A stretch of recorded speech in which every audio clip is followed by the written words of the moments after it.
afternoon. I'm a little tardy today, but there's a good reason. Well, it's my good reason. Today, the daily word says, relax is the word of the day. So, I took a shower before I came to visit with you today, and it was so wonderful. And so, what? Relaxing. That I just let myself hang out there for a bit. And, you know, it's a great place where I get to meditate. I don't know if it's the, you know, the sound of the water or whatever, but I'm just really able to relax. And so I invite you to remember also that the word of the day today is relax. Oh, and I'm sure you're looking forward to our list of what national day it is today. It is National Pizza Party Day today.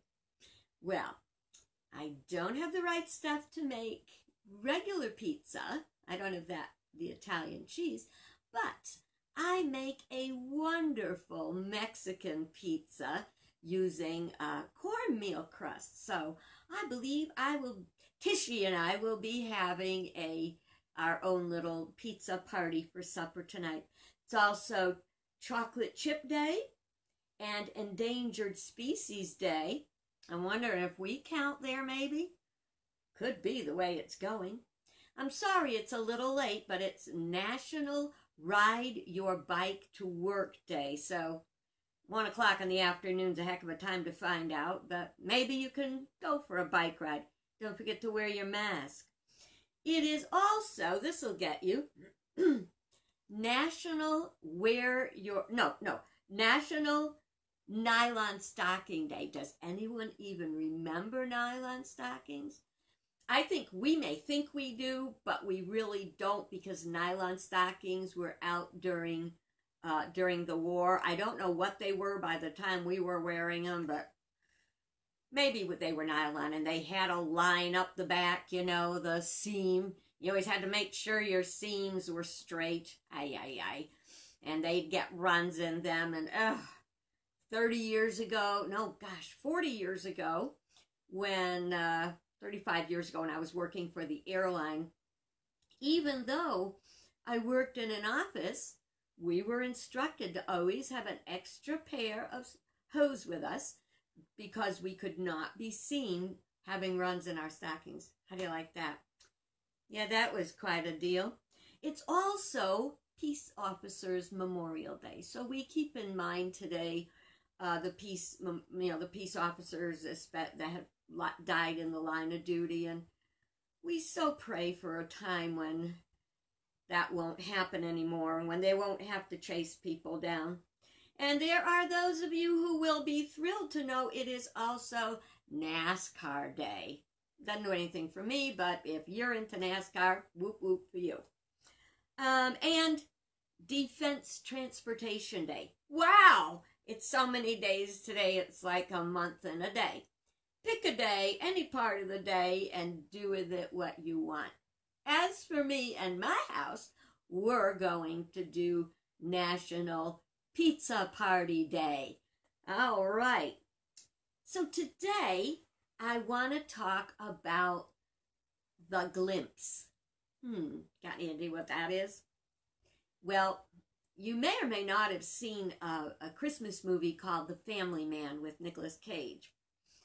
And if you haven't seen it, put it on your list or watch it this evening when you're having your own little National Pizza Party Day. The story is about a very, very wealthy man who winds up getting a glimpse at what his life could have been like if he didn't make one particular critical decision. And that was whether he was going to go to Europe or whether he was going to take a specific job. And also it was about marrying. Gosh, I've seen it so many times one could think I would recite it. But it also had to do with marrying the woman he loved or leaving her behind. And so it is really, it's a great movie, but the idea is he wakes up on Christmas morning, and he's not home. He's in another bed with the woman he loves laying next to him.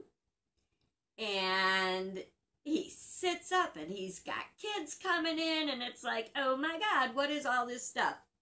Well, he finds out that by some magical coincidence, he was getting a glimpse at what life would have been like if he hadn't made the choice to go away, if he stayed and married his love of his life and all that. We don't often get a glimpse at how life could have been, because I think that we say in unity, God does not work in hypotheses.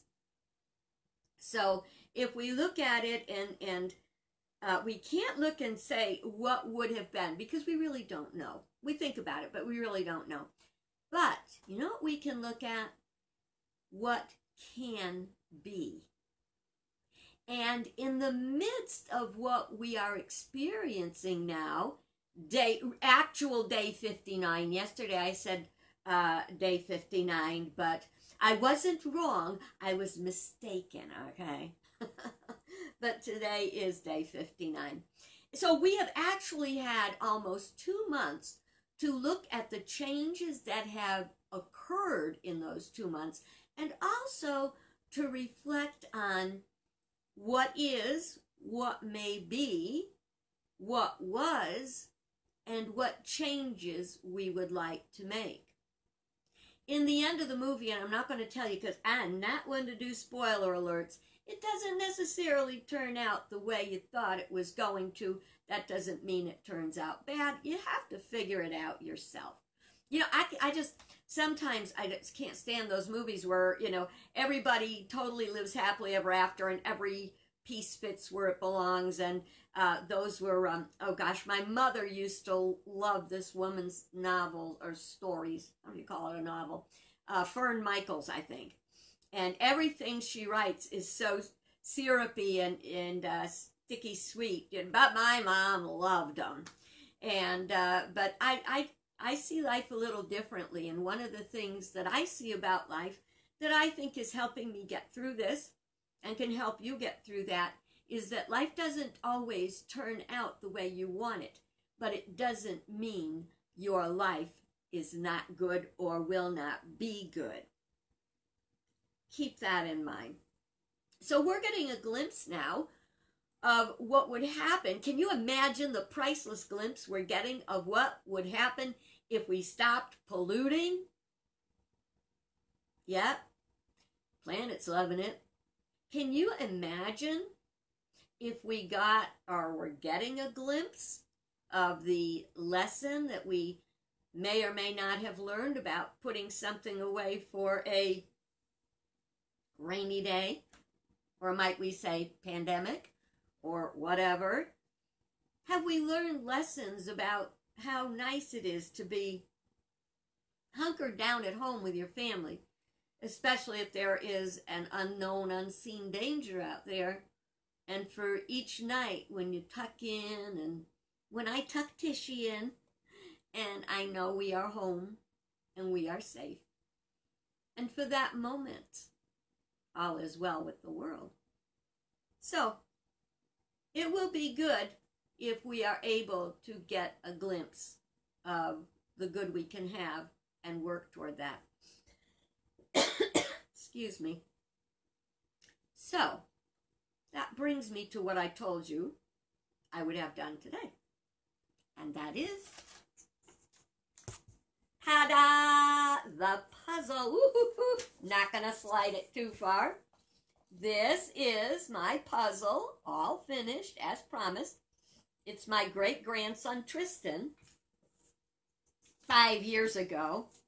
Excuse me, I'm just going to put this away so I can grab a little bit of water because I got a tickle in my throat.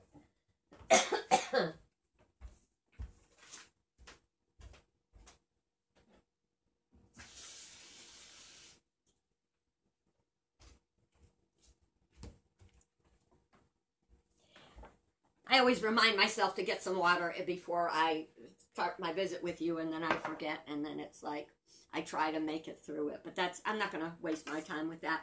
Okay, so now before I built that puzzle, I knew what it was going to look like, because I had the box it came in with a picture on it, okay? We're trying to build a puzzle that is our life, but is there a picture on it? Chances are there isn't, and the only reason there isn't a good picture on the box of the puzzle that's our life is we probably didn't give it a lot of thought. A lot of us live, for all rights and purposes, by the seat of our pants. You know, we get up, we do the day. Sometimes we live our, excuse me, we live our lives according to someone else's expectation. I was immensely influenced by my parents' expectation of, you know, girls grew up to get married and have children and live happily ever after. They didn't deny us more, but we came to not expect more. So we had a lot of figuring out to do when that picture never manifested. Have you taken the time? You got it now, but if you haven't taken the time to try to get a picture, what would the puzzle look like if your life was the way you want it? No guarantees, but the more you have an idea, an image, a vision for what you want for your life, and I would say what we collectively want for our country, for our world, you know, for the bigger picture, we want something to aim for. You know, we want something. If you don't have a picture on the puzzle box, God only knows what you might come up with.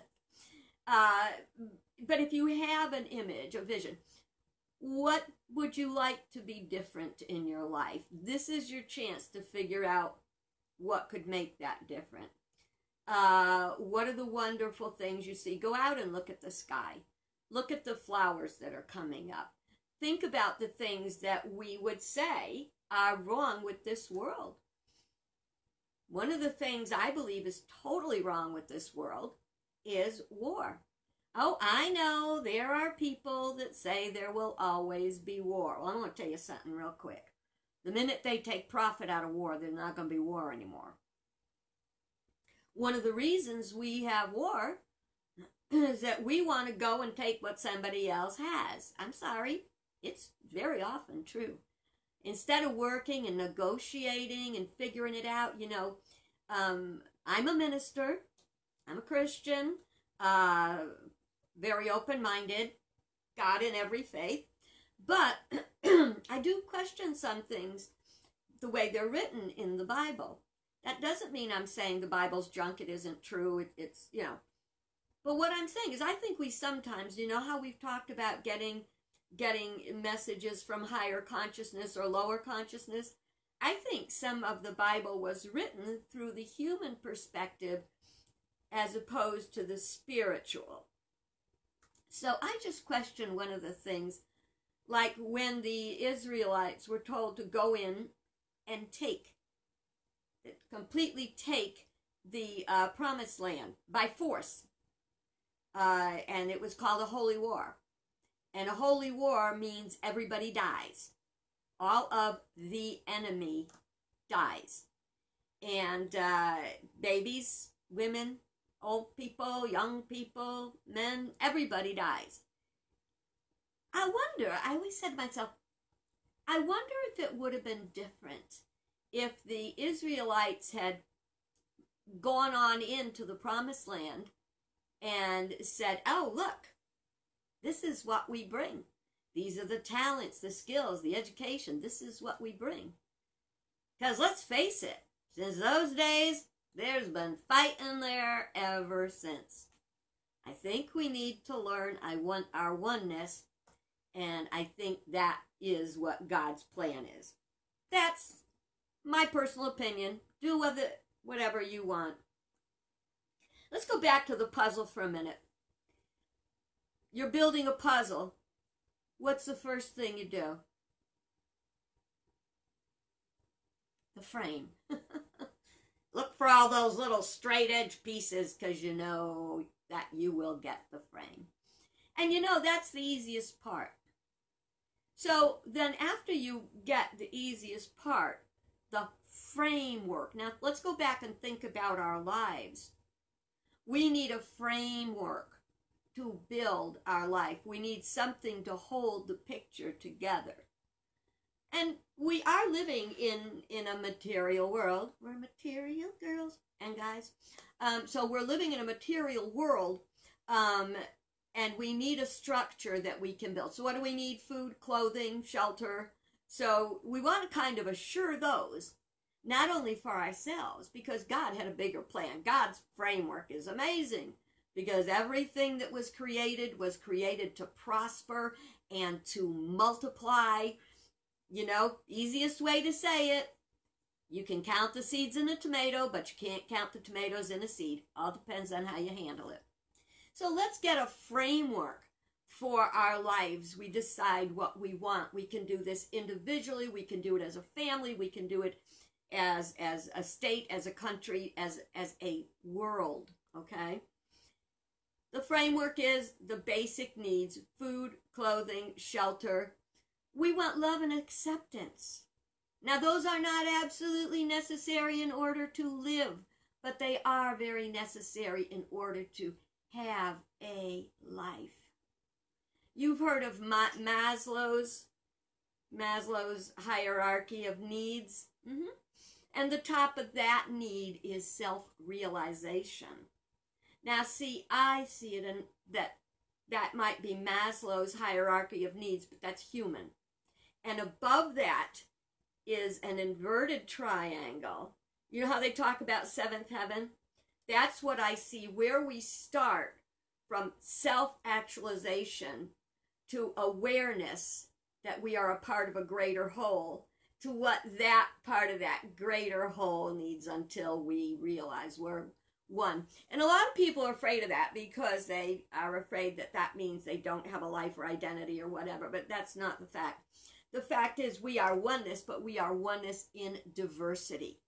Many expressions of one spirit. All right, so we've got the framework. We set up that we need our absolute food, clothing, shelter, and like that to get by. So now, what's the next thing we build? We look for things that match, right? We look for like, let's see, that looks like a pink flower. Does it have another piece of the flower that has an eye or whatever? In our lives, when we're doing this, we can look for the things that are working. The things that are working in our lives, the easy things. Oh, I see, that's the way I want my life to be. Or, oh, I see, I want more of that. You see how you put things together. Then after a while, sometimes you don't see things, you know, you're going, God, you know, what am I supposed to do with this? That's how I feel when I hear about some of the crazy things that go on in the world. You know, what are you thinking? Of course, I have to say, I've said that a time or two in my own life. So I look at the pieces of the puzzle to make connections. We look at what matches and what fits. So we can look at our lives in this time. Lord knows we got nothing else to do. So look at our lives and say, what fits and what doesn't fit? And how do we keep building after we get those first little clusters? If you don't put them all together, they're clutter. But when you put them together, they're clusters. We look back at the picture on the box.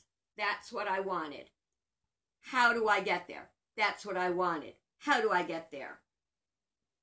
Can you imagine what our world would look like if we took the time to look and say, why isn't that working?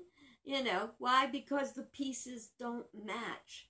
As I came close to the end of doing the puzzle I just showed you, it was getting very frustrating. Those striped pajamas my great-grandson had on were making me crazy because there were so many and going so many directions with every fold of the little pajamas he had on.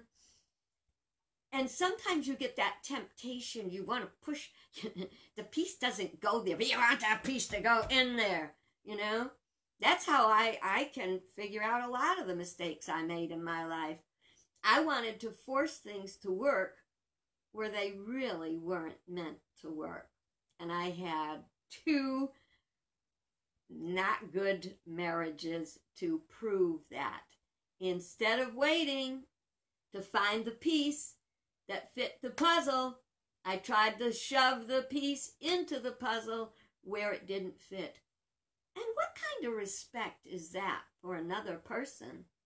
Has there been anybody in your life that's always telling you how you should be, what you should wear, what you should do with your money, or how you should raise your kids, or how you should do your job, what clothes you should wear? They're trying to shove the puzzle piece that you are into the place it doesn't belong. You know, that happens with a lot of people when they're very young, and their parents decide what they should grow up to be. You know, I want my child to be a doctor.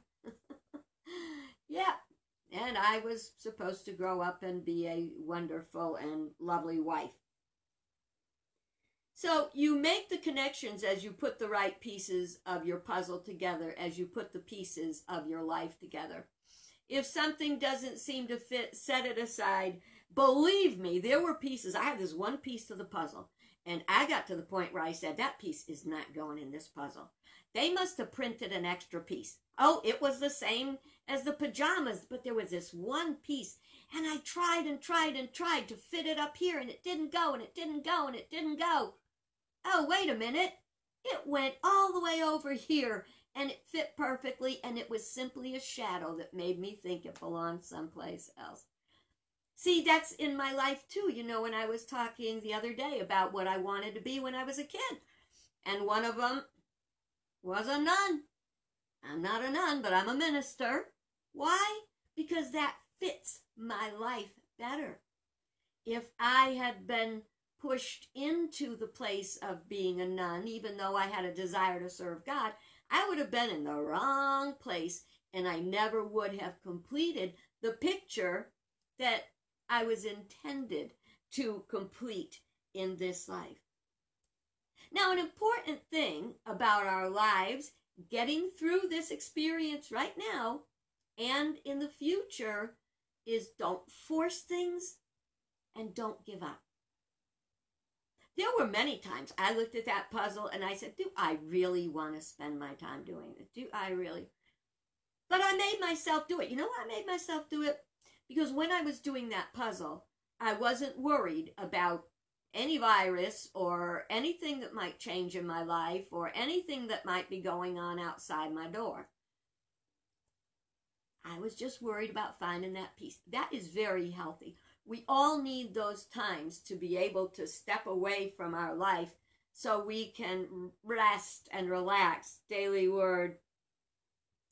As I built the puzzle, as I persevered, I started to get skills about what to look for, what to not look for, the little tricks. Same thing in life. If you keep practicing, you're going to get good results. One of the things that sometimes I wonder if it's me, but while being perfectly aware of the horror of what's going on and how wrong it is and not knowing what our life is going to be like when we come out of this, I still have the faith. We're going to work it through. It's going to be fine. It's divine order. Why do I feel most positive about it? Because I continue to practice the principles that I believe. I continue to try to send forth good causes so I get good effects. And I try to stop sending forth bad, negative courses, too much spaghetti and meatballs, and get the negative effect. Too much. Too much on my butt. But another one of my mother's sayings, a moment on your lips, a lifetime on your hips. It was okay when she said it to people you know and love, but when she said it to strangers in a restaurant sitting behind an ice cream sundae, it wasn't quite as amusing. Why are we suffering like this? Why are we having this coronavirus experience? I've said it before and I'll say it again. It has come to teach us. We have the ability to learn from this experience. Think about the things we might be learning. Think about what's the best that could happen. What's the best that can come out of this? People will learn how much their family really means to them. Maybe learn how to economize. Learn that you're always a student and always learning. Learning that our ecological problems can be solved and faster than we can imagine. The virus has come to teach us. And when we've learned our lesson, it will be gone. That's kind of a tough subject, because if we're not learning, how long will it be here? Even if it goes away, and what do they call it? A second wave. We are having a glimpse, my friends. We're having a glimpse about how life can be. Excuse me, we're given the time to figure out the puzzle that is the picture of our lives. This is an opportunity to be co-creating not only with God, but with each other. How do we do that? We share the vision. And we remember one of the most important lessons, that when we share our troubles, our heartaches, they're halved. And when we share our joys and our love, they are doubled. I want to double my joy and have my H-A-L-V-E, not H-A-V-E, cut in half my sorrows. Will we learn from the glimpse we're getting? Another thing my mom always said, why don't you do it when I ask? Why do you make me yell? Is the planet yelling at us? We're getting a glimpse to show us how things can be, and how your life can be, and better every day. So one of my friends in seminary, if you ever asked him, how you doing, Lawrence? He'd say, getting better every day. How about you? We don't know what the future holds, but I do believe that life is meant to be good. Your life and my life and our lives together. Let's make that happen, okay? We can co-create. Remember, we were given dominion, not dominance. You have a great day, and know that I behold the divinity in you. And go have fun, and don't forget, it is National Pizza Party Day. Make a pizza. If you don't have the stuff to make pizza, make an English muffin pizza. If you don't have that, you can do what my mom always did. This is truth. This is when the days were really lean. That one of their hors d'oeuvres would be a Ritz cracker with ketchup and a slice of onion on it. It worked. Have a great day and God bless. Know that you have all you need.